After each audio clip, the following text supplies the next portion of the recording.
Have you ever witnessed a young man being cornered in front of millions? Yet, instead of faltering or losing his temper, he did something that left the entire room in stunned silence. It was a pivotal night in Donald Trump's campaign. Tens of thousands of supporters roared with excitement as cameras zoomed in on the stage where the former president was delivering his speech. But no one expected that the spotlight of the evening wouldn't belong to Trump himself, but to his 18-year-old son, Barron Trump, the young man who had always remained in the background away from the glare of the media. As a group of opposing journalists seized the moment, firing off pointed, loaded questions designed to discredit his family in front of the world, many assumed Barron, rarely seen in the media and even less so in the political arena, would struggle to handle the pressure.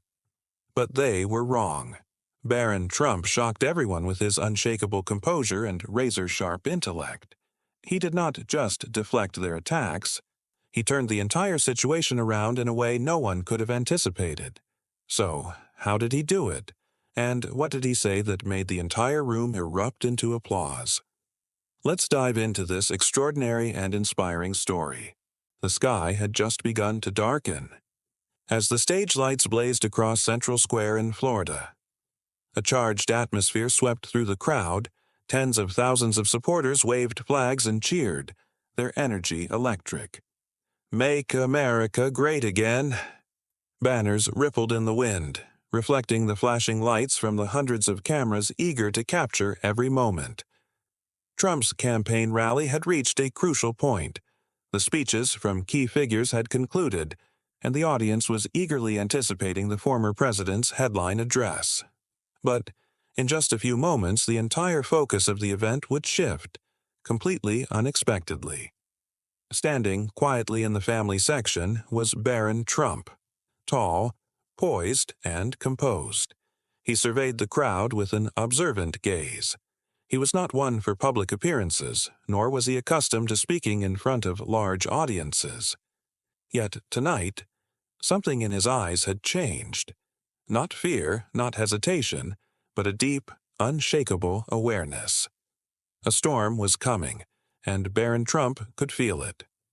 Not far from the stage, a group of journalists from major news outlets huddled together, speaking in hushed voices. Cameras were already rolling, microphones turned on. This wasn't just a routine press interaction. They had a plan, a calculated effort to probe, to push, to corner Barron Trump into making a mistake. A single misstep, one moment of hesitation or frustration, could be spun into a headline that would cause problems for his family. Among them was Linda Carter, a veteran reporter from a well-known news network. She had built her reputation by grilling top politicians, forcing them into moments of discomfort under the relentless glare of the media. In her mind, Barron Trump, a young man with virtually no experience dealing with the press, would be no different. "Just wait," she murmured to a colleague, a smirk tugging at the corner of her lips. "The golden boy won't make it out of this unscathed." The moment Donald Trump stepped backstage to prepare for his speech, the journalists seized their opportunity.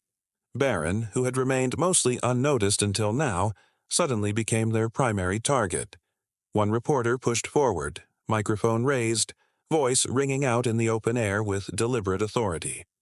"Barron, can you share your thoughts on your father being accused of dividing America?" A brief silence fell over the crowd. Conversations hushed. The moment hung heavy in the air. Cameras immediately zoomed in on Barron. The audience's attention shifted entirely to him. Some faces reflected curiosity, others anticipation. Some were waiting for him to stumble. Others were hoping he would strike back. Barron took a deep breath. A flood of thoughts raced through his mind. This wasn't just a question. It was a trap. A careless response could make him the subject of negative headlines across every major news outlet by morning. But if he held his ground, this could be his chance to prove something no one had ever seen in him before. His gaze locked onto Linda Carter, who stood just behind the reporters, her expression laced with quiet amusement. He knew exactly what she was waiting for. A moment of weakness, a slip of the tongue, anything that could be twisted into a narrative of failure. But Barron Trump was not someone who could be easily cornered. He didn't retreat. He didn't deflect. Instead, he took a slow step forward, adjusted the microphone, scanned the crowd, and let a subtle smile play on his lips. A storm was brewing. But Barron was ready to face it. He turned to the cameras, his eyes sharp under the brilliant stage lights. Thousands of people in the audience had begun to take notice, sensing the tension unfolding before them. Yet Barron remained steady, slipping his hands casually into his pockets, exuding a calm that was almost unnerving. Linda Carter stepped closer, her voice clear and forceful. This wasn't just a question. It was an accusation wrapped in the pretense of journalism. Barron, many believe your father is exploiting his name for political gain. What do you say to those who accuse your family of caring more about power than the American people? Silence blanketed the room. A few reporters exchanged knowing glances, their smiles barely concealed. They were waiting for a moment of hesitation, a flicker of uncertainty, a poorly chosen word that they could spin into controversy. If Barron faltered for even a second, they would have their headline. But Barron didn't rush to answer. Instead, he raised an eyebrow slightly as if carefully weighing each word in his mind. His silence stretched just long enough to draw everyone's focus, to make them lean in, anticipating what would come next. Before he could respond, another journalist cut in, their voice sharper, more pointed. Do you believe you have enough understanding of politics, or are you simply enjoying the privileges of being born into wealth? A murmur rippled through the crowd, and this was no longer just a question. It was a personal attack, a deliberate attempt to discredit him, to strip him down to nothing more than a privileged last name. All eyes were locked onto Barron now. Some held their breath, waiting to see if he would snap back in anger. But Barron simply smiled. Not a nervous smile, not an uncertain one, but the kind that belonged to someone who knew exactly what was happening, someone who understood the game being played. Let's see, he said, his voice steady and clear. You're asking if I have enough understanding. I think the real question here is, are we defining a person solely by where they were born? Linda Carter's eyebrows lifted slightly. This wasn't the response she had expected. Barron wasn't dodging the question. He was steering the conversation in a direction they hadn't prepared for. But the attacks weren't over yet. Another voice emerged from the back. Many people believe your father is the reason for America's division. Do you deny that? This question was razor-sharp, designed to cut deep.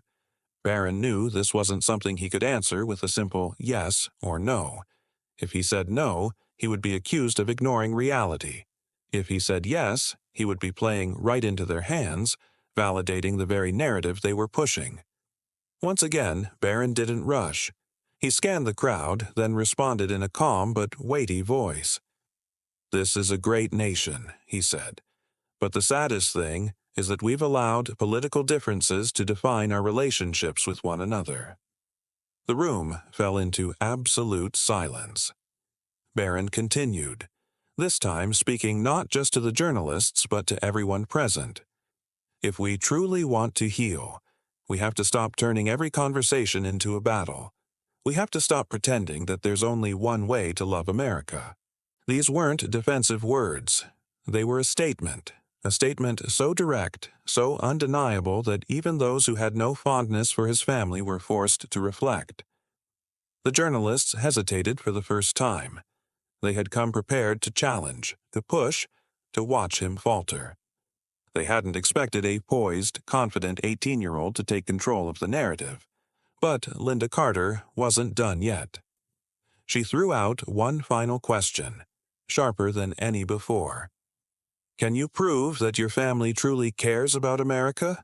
That this isn't just a game of power? This time, Barron didn't answer right away. He let the weight of the question settle. Then he glanced around the hall. His gaze landed on a middle-aged couple sitting in the front row. Their hands were clasped tightly together, their expressions worn but determined. They wore faded T-shirts that read, proud American worker, a symbol of the working class, the backbone of the country. Barron stepped toward the edge of the stage, his voice steady and firm, carrying across the room. "I could say a lot of things," he said, "but instead, look at the people sitting right here." He gestured toward the couple. "These two, like millions of others, work tirelessly every day to provide for their families. They are the reason my father is running. They are the reason I'm standing here today." For a few seconds, the room felt frozen in time. Then a single clap echoed through the hall. Another person rose to their feet. Then another. Within moments, the entire auditorium erupted into thunderous applause. The journalists exchanged glances. They had come here to corner Barron, to force him into a moment of weakness. Instead, he had turned this interview into an unforgettable moment, not through sharper rebuttals or political spin, but with sincerity and reason. Backstage, Donald Trump stood with his arms crossed, nodding slightly. He didn't need to step in to defend his son. Barron Trump had done it himself, and he had done it flawlessly. But this story was far from over. What had just transpired would soon ignite a firestorm of debate across social media and the press. The real question now was, how would the public react? The atmosphere in the room had been thick with tension since the moment the journalists had launched their attack. Supporters in the crowd had watched anxiously, some fearing Barron might stumble, others hoping he would rise to the occasion. But Barron Trump, the 18-year-old who had spent most of his life in the background, had shown no signs of wavering. His eyes locked onto Linda Carter, who still held the microphone. There was a glimmer of intrigue in her gaze, as if she were waiting for him to crack, to show frustration, to slip up just once. But Barron didn't falter. Instead, he smiled. "Miss Carter," he said, his voice measured yet firm, "that's an interesting question. It's not just about me or my family. It's about how we choose to see each other in this country." Linda frowned slightly. She hadn't expected the conversation to take this turn. But Barron wasn't finished. "People always talk about division, about differences, about how we can't seem to find common ground. But there's something I keep asking myself. Why do we insist on seeing each other through the lens of prejudice?" The room fell into a heavy silence. Everyone present wasn't just hearing him. They were listening. "I was born into a family with influence. That's a fact that can't be denied," Barron continued, his voice steady but firm. "But that doesn't mean I don't care. It doesn't mean I don't have my own thoughts, my own beliefs, or that I don't understand what's happening beyond these walls." He took a step forward, his gaze sweeping across the audience. "Some say I grew up in privilege, that I don't know the struggles of real America. But real America isn't just statistics on a news report. It's the fathers working 14-hour shifts to provide for their families. It's the single mothers balancing jobs and raising their children alone. It's the soldiers returning home from war, carrying not just physical wounds, but scars that run far deeper." A murmur rippled through the hall. Some of the reporters instinctively lowered their microphones as if drawn into his words despite themselves. "And I've met them," Barron continued, his voice growing stronger. "I've listened to their stories. I've seen the resilience in their eyes, their struggles, their hopes. So when someone says that my family doesn't care about America, I have only one question in return. What about the people who have stood by my father, who have placed their trust in him, who have seen their lives change because of his leadership? Who will speak for them?" Linda Carter pressed her lips together. She hadn't expected Barron to turn this interview from an attempted takedown into a compelling speech, but she wasn't ready to back down just yet. "Barron," she said, trying to regain control, "what do you say to those who believe that your family has made America more divided?" Barron gave a small nod, as if he'd anticipated this exact question. "I don't believe division comes from one person, one family, or one political party," he responded. "Division happens when we stop listening to each other, when we're too willing to believe the worst about someone simply because they stand on the other side of an issue. We can keep placing blame, or we can choose something different. We can choose to have a conversation. He paused, letting his words settle in the air. Then his gaze locked onto the journalists, sharp yet devoid of hostility. This is a great nation, and what makes America great isn't that we all agree on everything. It's that we have the right to disagree. But that right should never be turned into a weapon to destroy one another. A single clap echoed from the audience, then another, and another. Within seconds, the entire room erupted in applause. For the first time that night, Linda Carter was silent. She had no follow-up, no sharp rebuttal. The other reporters, who had come prepared to put Barron Trump on the defensive, quietly lowered their microphones. They had come to challenge him. Instead, he had turned this moment into an opportunity to define himself on his own terms. From the back of the room, Donald Trump stood with his arms crossed, watching his son. A small smile flickered across his face. He knew how brutal the world of politics could be. But tonight, he didn't have to step in to protect his son. Barron had stood his ground on his own merit, with his own words. Outside the hall, the live broadcast of the exchange had already gone viral. Within minutes, clips of Barron's responses flooded social media, spreading at lightning speed. The question now was no longer, how will Barron Trump respond? It was, what impact will his words have next? The applause still echoed through the hall as Barron Trump took a small step back, his eyes scanning the crowd. The faces looking back at him were no longer just his father's supporters. They included people who had never expected to listen to anything the youngest Trump had to say. For a brief moment, even the opposing journalists had nothing to say. The cameras were still rolling, but no one was pressing Barron with more loaded questions. Linda Carter, the one who had set the trap from the start, lowered her microphone quietly. She couldn't deny what had just happened. The 18-year-old standing before them had done something even seasoned politicians struggled with. He had commanded attention without attacking, made people listen without having to raise his voice, not through power, not through political tactics, but through sheer conviction. Yet Barron knew this battle wasn't over. He understood that outside these walls, millions of people were watching. His words would not stop here. This moment was just the beginning. Barron turned toward the crowd, his voice slow but unwavering. We can continue letting our differences turn us against each other, or we can choose something better. He paused for a moment, allowing his words to settle. I'm not standing here to say that we all need to agree. In fact, if anyone ever told me that America should be a place where everyone thinks the same, I'd be the first to stand against it. A few chuckles rippled through the audience, but everyone knew he wasn't joking. What makes America strong isn't that we all share the same beliefs, Barron continued. It's that we have the right to think differently, and still find a way to coexist, to build, to grow together. But if we let disagreement turn into hatred, if we allow debates to become battles, then we are the ones hurting this country. Not any politician, not any political party, us. The room fell silent. No more murmurs, no more skeptical glances, just a heavy, thoughtful quiet. He continued, his voice steadier, stronger than ever. I'm just an 18-year-old kid. I'm not a politician. I don't have a scripted speech, and I certainly don't have all the answers. But I do know this. If we refuse to listen to each other, if we choose attacks over dialogue, then future generations will be the ones to pay the price. He turned then, locking eyes with Linda Carter. And that is why I stand here today.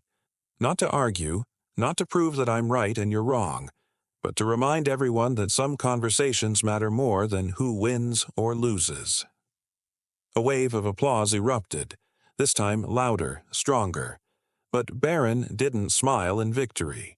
He hadn't come here to win a debate. He had come to say something that too many people had forgotten. Politics is not a battlefield. It is a conversation. From a distance, Donald Trump watched his son, his eyes filled with quiet pride. He had stood on countless stages before, facing questions far harsher than these. But tonight, he wasn't the one commanding the spotlight. Barron had taken the stage, and not because of his last name, but because of who he was. Barron took a step back, silently passing the stage to those who came next. But everyone knew that this moment would be remembered long after the event was over. And now, the biggest question was no longer, can Barron Trump handle the media? It was, what can America learn from an 18-year-old? As Barron walked off the stage, the applause still thundered throughout the hall. He didn't need to say another word, because what he had left behind wasn't just a masterful response. It was a powerful message about conversation, about listening, about standing firm under pressure. But this story was never just about Barron. The real question now wasn't what he had done. It was, what will we do next? Thanks for listening. Like and subscribe to my channel.